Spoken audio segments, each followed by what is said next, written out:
என் தங்கப்பிள்ளையே, இன்று நீ என் வாக்கினை கேட்க வேண்டும் என்று இந்த வராகி சொல்வது எதற்காகவென்று நீ இப்பொழுது தெரிந்து கொள்ளப் போகின்றாய்.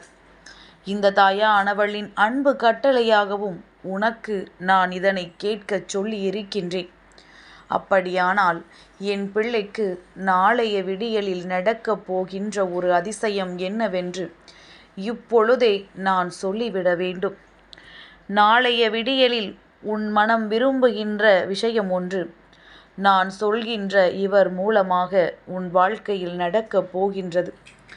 என் பிள்ளையே, பொதுவாகவே நாம் அதிகமாக நம்புகின்றவர்கள் சரியான நேரத்தில் நம்மை கைவிட்டு விடுவார்கள். சரியான நேரத்தில் நம்மை ஏமாற்றி விடுவார்கள். இவர்களால் தான் நன்மைகள் நடக்கும் என்று நினைத்த நேரத்தில் இவர்கள்தான் அதற்கு கெடுதல் என்பது போல மாறிவிடுவார்கள். அப்பேற்பட்ட உறவுகளை எல்லாம் அருகில் வைத்திருக்கின்றோம். என் பிள்ளையே, ஒரு விஷயத்தை தெளிவாக புரிந்து கொள். ஒரு போலியான உறவையும் ஒரு பொய்யான நட்பையும் நீ அடையாளம் கண்டுகொள்கிறாய் என்றால் அந்த நொடி நீ நினைக்க வேண்டிய விஷயம் என்ன தெரியுமா? இது நம் வாழ்க்கைக்கு மிகவும் நல்லது. இவர்களை நாம் இந்த நேரத்திலாவது தெரிந்து கொண்டோம். இதுவும் நம் வாழ்க்கையில் நமக்கு கிடைத்த ஒரு மிகப்பெரிய வெற்றிதான் என்று சொல்லி என் பிள்ளை நீ மகிழ்ச்சி அடைய வேண்டுமே தவிர, இதை வெற்றியாக நினைத்து நீ கொண்டாட வேண்டுமே தவிர, ஒரு பொழுதும் இதற்காக மனம் உடைந்து போய்விடக்கூடாது. சொந்த பந்த உறவுகள் எல்லாம் எப்பொழுதும் இப்படியே இருப்பார்கள் என்று சொல்லிவிட முடியாது. ஒரு சிறு பணத்தகராறு வந்துவிட்டால் போதும், ஒட்டுமொத்த உறவும் உன்னை கை நீட்டுவார்கள். ஒட்டுமொத்த உறவும் உன்னை யார் என்று கேட்பார்கள். அதனால் இந்த உறவுகளின் மீது நம்பிக்கை வைப்பதை நிறுத்திவிட்டு எந்தவித எதிர்பார்ப்புகளும் இல்லாமல் நீ பழகி வா. நிச்சயமாக துரோகம் ஒரு நாள் நடந்தே தீரும். அதை தாங்கிக் கொள்கின்ற மன வலிமை உனக்குள் இருக்க வேண்டும் என்றால் இவர்களிடம் எதையும் எதிர்பார்க்காமல் பழகுவதுதான் உன்னுடைய வேலை. என் பிள்ளையே, இன்னமும் சிலர் இருக்கின்றார்கள், உனக்கு மிகவும் நெருக்கமாக இருப்பார்கள். உன் வீட்டிற்கு அடுத்த இல்லத்தில் இருப்பார்கள். அவர்கள் எங்கு சென்றாலும் உன்னிடத்தில் அதை பற்றி கலந்துரையாட மாட்டார்கள். அவர்கள் இல்லத்தில் என்ன நடந்தாலும் அதை பற்றி உன்னிடத்தில் பேசிவிட மாட்டார்கள். என்ன பிரச்சனை என்றாலும் உன்னிடத்தில் பகிர்ந்து கொள்வதில்லை. சந்தோஷம் என்றாலும் அதை சொல்வதில்லை.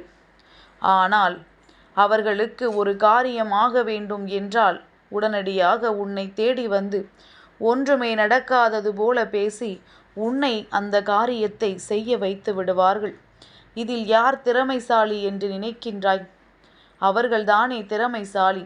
தான் நினைத்ததை உன்னை வைத்து எந்த நேரத்திலும் சாதித்து விடலாம் என்கின்ற எண்ணம் அவர்களுக்குள் இருக்கின்றது.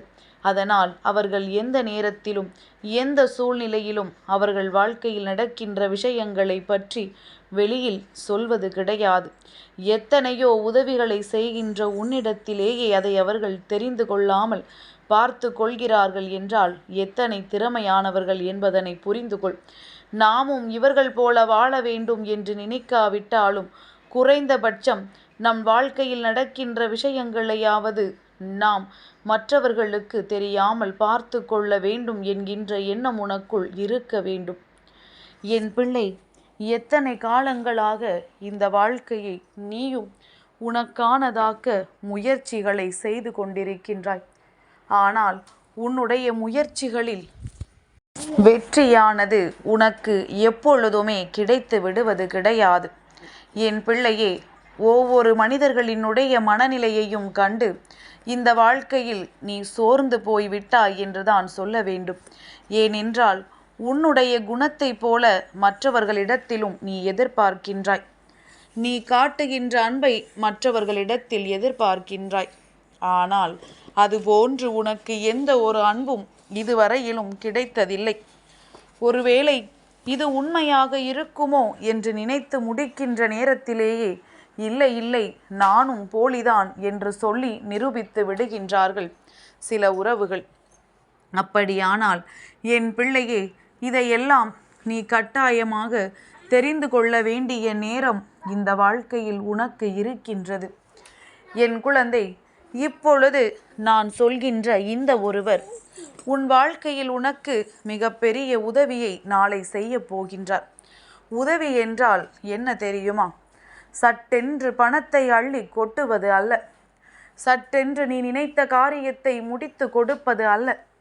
என் பிள்ளையே, எந்த நொடி இந்த வாழ்க்கையை வெறுத்து நிற்கின்றாயோ, எந்த நொடி இந்த வாழ்க்கை உனக்கானது அல்ல என்று யோசிக்கின்றாயோ, அந்த நொடி உனக்கு ஒருவரிடம் இருந்து ஒரு ஒற்றை வார்த்தை ஆறுதலாக கிடைத்து விட்டால் போதும். அது எப்படிப்பட்ட ஆறுதல் தெரியுமா?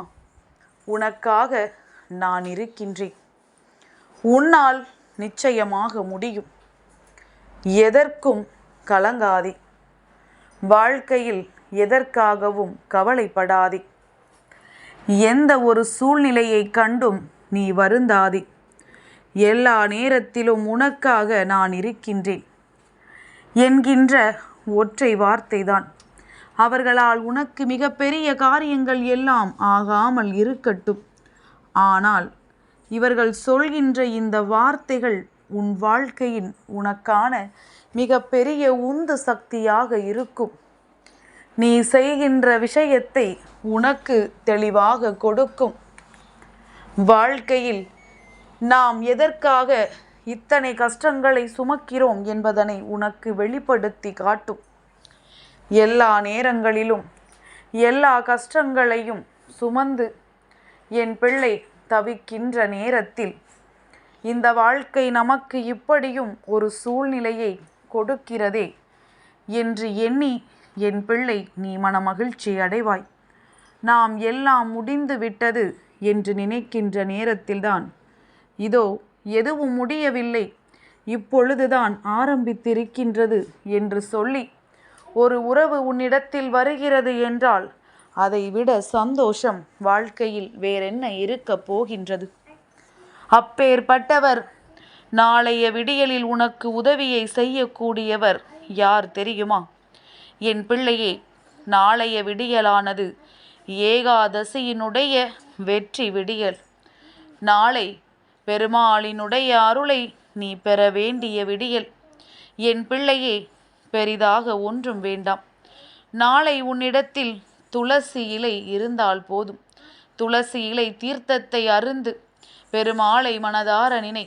உனக்குள் இருக்கின்ற அத்தனை தேவையற்ற எண்ணங்களும் உனக்குள் இருந்து விலகி உனக்கான நன்மைகள் நடக்கக்கூடிய அத்தனை சூழ்நிலைகளும் உன்னிடத்தில் உருவாகும். உனக்கு என்ன நடக்கும், ஏது நடக்கும் என்பதனை இந்த வாழ்க்கை உனக்கு வெளிச்சம் போட்டு காட்டும். நடக்கின்ற அத்தனையையும் உன் கண் முன்னால் நிறுத்தும். உனக்கு எந்த கஷ்டங்கள் வந்தாலும் அந்த நேரத்தில் உனக்கு கை கொடுக்க நிச்சயமாக இவர் வருவார் என்பதனை மறந்து விடாதே.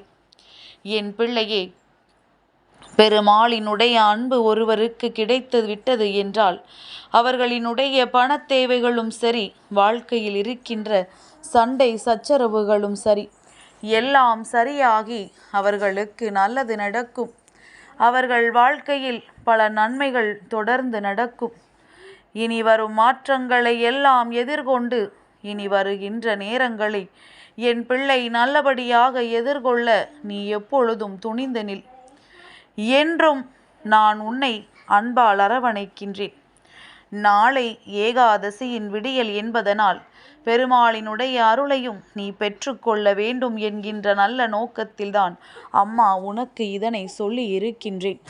இந்த தாயானவளினுடைய அன்பு உனக்கு கிடைக்கின்ற நேரம், இந்த தாயினுடைய அன்பினை என் பிள்ளை நீ முழுமையாக புரிந்து கொள்ள வேண்டிய நேரம். உன் வாழ்க்கையில் நடக்கவிருக்கின்ற நல்ல விஷயங்களை எக்காரணம் கொண்டும் நீ பெறாமல் இருந்து விடாதே. வெற்றி உனக்கானது, உனக்கு தெய்வம் கொடுப்பது. இதை நீ தவிர்க்காமல் பெற்றுக்கொண்டால் இந்த வாழ்க்கையின் அத்தனை நன்மைகளும் உன்னை வந்து சேர்ந்து விடும் என்பதனை நீ புரிந்து கொள்வாய். நான் உன்னோடு இருக்கின்றேன். என் தங்கப்பிள்ளைக்கு இந்த வராகி அம்மாவினுடைய ஆசீர்வாதங்கள் எப்பொழுதும் உண்டு.